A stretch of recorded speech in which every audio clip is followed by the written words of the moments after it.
Beth and I are going to demonstrate how to put on a stable wrap or a standing wrap. Let's go through the terminology first. This would be a leg quilt or a leg cotton would sometimes, or the leg bandage. And this would be called the wrap. This is the outermost covering. The wraps can come in a variety of materials. This is a nylon knit, there's flannel, there's Polartec, there's that sort of thing. Beth's going to show us how to put this wrap on. Now we use standing wraps or stable wraps for support or to prevent swelling or possibly treat swelling. The convention is you go from inside to outside, from front to back. Now that's the convention, although there's no real medical reason for that, but many owners feel strongly about it, and it's probably best to just go ahead and obey the convention. Having put the leg cotton or the quilt nice and close and firm against the leg, then we begin with the outermost wrap. And you can see Beth has started in the middle third of the leg and she's working her way down, trying to keep an even tension and dropping down about 20 to 30% down with each go round of the wrap. You want to take the wrap all the way to the bottom of your leg quilt, but not go below your leg quilt. So when she gets there, she'll start back up the leg so that she can finish the wrap up towards the top, where the horse is less likely to step over and undo the wrap. As we get up here to the top, you'll see that these kind of wraps, which are a real common kind of wrap, have Velcro as the fastener, and she just fastens it right across. There you go. That's your standing wrap. Let's move on to something else. Notice Beth's position while she's applying this standing wrap on the horse. She's right beside the horse, she's on her feet, she's not sitting down, she's not kneeling. It's real important to keep yourself in a position where you can leap to your feet should the horse start to dance around or move. The other important safety tip to remember is to not wrap a horse while you're in front of them, because a horse will pick up their foot and clock you right in the face with their knee. That's it for safety, and we'll move on to something else. In your career as a vet technician, you're going to be asked to roll a lot of bandages. When you roll a bandage, you want to start by folding the Velcro over on itself before you start rolling. When you roll, you want to turn it down and roll your bandage, pulling slowly up your thigh to keep your bandage tight. You will be asked to roll many different types of bandages. Not all bandages have Velcro. Some bandages have no Velcro, and you'll be asked to use adhesive tape. In a hospital, you never use pins.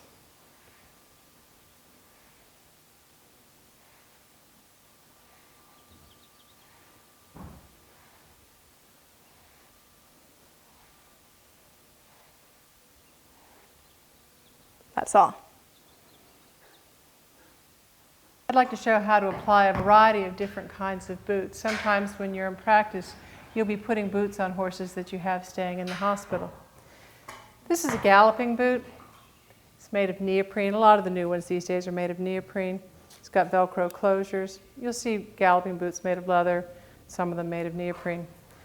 Just like with putting a wrap on a horse, when we put a boot on a horse, the convention is that the Velcro goes from front to back, just like that.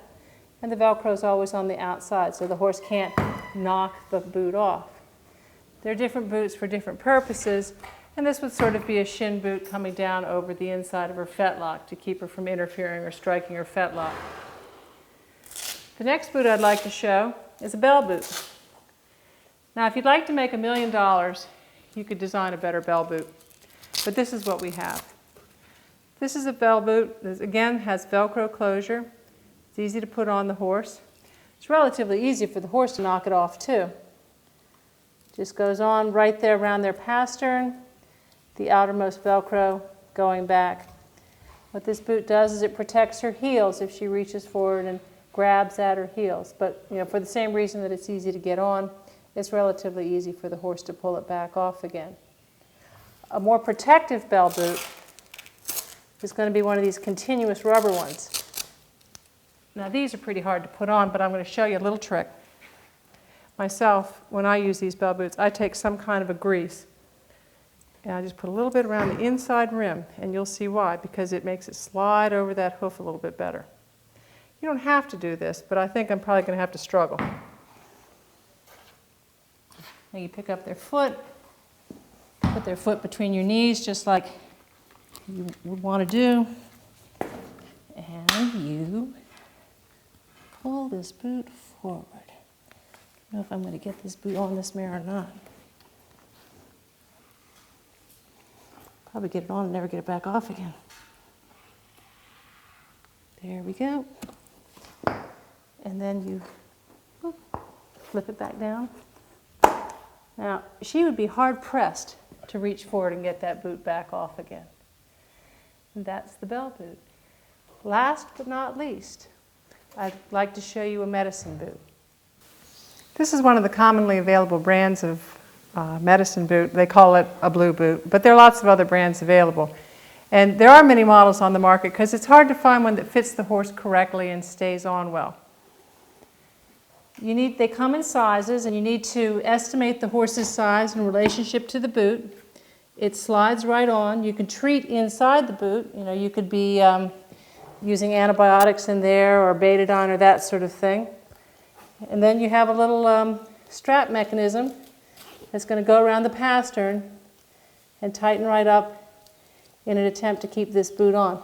I think that this boot might be slightly large for this mare because I got it on without enough struggle. But that should give you the idea. Then it goes around and you have to tape that down and get it nice and secure. That's a medicine boot. Beth and I'd like to show you how to put on shipping boots on a horse. Shipping boots are used for protection when horses are going in trailers or traveling. And many times when you're sending a horse home from the hospital, their owner will have left a set of boots for you to put on for them. So Beth, would you like to start with the front boots? Here, I'll take the hinds. Just like with the other boots, the Velcro goes from the inside to the outside. The shipping boot is set low enough that it comes all the way down to the back side of the hoof, that way protecting the back of the hoof and the bulbs of the heel should the horse reach forward. You can see it comes quite high. It goes all the way up around the knee, again trying to protect the knee in case the horse starts banging around in the trailer. The hind boot goes so high it actually goes up above the hock. You see if we can get Abby to step on that hind leg for us. Come on, Mom. All right, whoops. There we go. There's your boot, going from inside to outside with the Velcro. You can see there's boot all the way up around the level of the hock, and you can see that Beth has set the boot low enough that it comes all the way down around the foot.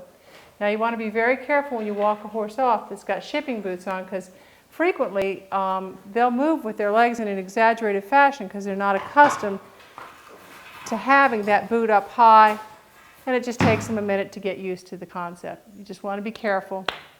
Abby's sort of an old pro, she's over it. And we'll move on to the next segment.